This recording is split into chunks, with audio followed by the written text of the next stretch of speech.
Border Gavaskar ട്രോഫിക്കുള്ള Indian ടീമിൽ നിതീഷ് കുമാർ റെഡ്ഡി എന്ന 21-കാരനെ ഉൾപ്പെടുത്തിയപ്പോൾ നെറ്റിച്ചുളിച്ചവരാണ് പലരും.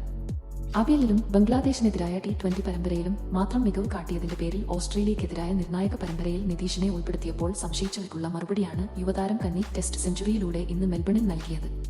സെഞ്ചുറിക്ക് അരികെ അതുവരെ കൂട്ടുനിന്ന സുന്ദറും പിന്നാലെ ബുംറയും മടങ്ങിയപ്പോൾ നാട്ടുകാരനായ മുഹമ്മദ് സിറാജ് കവിൻസിന്റെ 3 പന്തുകൾ പ്രതിരോധിച്ച് നിതീഷിന് സെഞ്ചുറിയിലേക്കുള്ള വഴിവെട്ടി.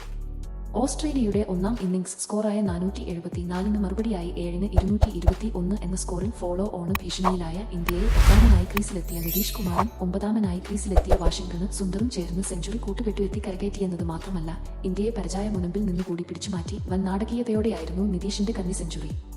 നിതീഷ് 97 നിൽക്കെ വാഷിംഗ്ടൺ സുന്ദർ ലേണിന് മുന്നിൽ വീണു. അർദ്ധ സെഞ്ചുറിയോടെയായിരുന്നു വാഷിംഗ്ടൺ സുന്ദറിന്റെ മടക്കം. പിന്നാലെ ജസ്പ്രീത് ബുംറയാണ് എത്തിയത്. 2 റൺസടി നിതീഷ് ചേർത്തപ്പോഴേക്കും ബുംറയെ കമ്മിൻസ് മടക്കി അയച്ചു. ഇതോടെ നിതീഷിന്റെ സെഞ്ചുറി മോഹം ആശങ്കയിലായി. പിന്നീടെത്തിയ സിറാജ് ചെറുത്തുനിന്നതോടെ നിതീഷിന്റെ സ്വപ്നം പൂവണിഞ്ഞു. സ്കോട്ട് ബോളണ്ടിനെ ബൗണ്ടറി കടത്തിയായിരുന്നു നിതീഷ് റെഡ്ഡിയുടെ സെഞ്ചുറി പൂർത്തീകരണം. ഹെൽമെറ്റ് അഴിച്ചുമാറ്റി ബാറ്റിൽ അണിയിച്ച് നിതീഷ് മുട്ടുകുത്തി മുകളിലേക്ക് സല്യൂട്ട് നൽകി.